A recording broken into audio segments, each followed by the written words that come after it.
2019 ఎన్నికలే లక్ష్యంగా పనిచేయాలని కడప జిల్లా నేతలకు ముఖ్యమంత్రి చంద్రబాబు దిశానిర్దేశం చేశారు.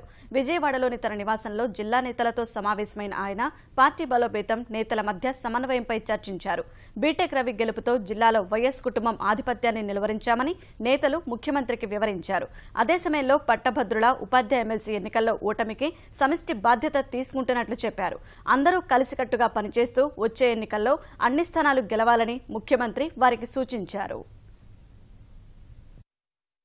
2 సంవత్సరాల్లో కూడా ఏవి కావాలంటే అవి అభివృద్ధి కార్యక్రమాలు, సంక్షేమ కార్యక్రమాలు ఏ కొరత లేకుండా కూడా, నిధుల కొరత లేకుండా కూడా అన్నీ కూడా తెలుగుదేశం పార్టీ ప్రభుత్వ పరంగా అన్ని సహాయ సహకారాలు అందిస్తామని కూడా ముఖ్యమంత్రి గారు చెప్పడం జరిగింది. ఈరోజు కడప జిల్లాలోనే ముఖ్యంగా ప్రతిపక్ష నాయకుడు జగన్మోహన్ రెడ్డి పూర్తిగా ఆయన ఉనికి కోల్పోయే పరిస్థితి వచ్చింది. 15 రోజులుగా అసెంబ్లీలో ఆయన మాట్లాడిన తీరు పూర్తిగా ప్రతిపక్షం వైఫల్యమైంది. కడప జిల్లాలో కూడా ప్రతిపక్షమే లేకుండా మేమందరం కూడా అభివృద్ధి కార్యక్రమాలతో ముందుకు పోతాం కూడా తెలియజేశాం.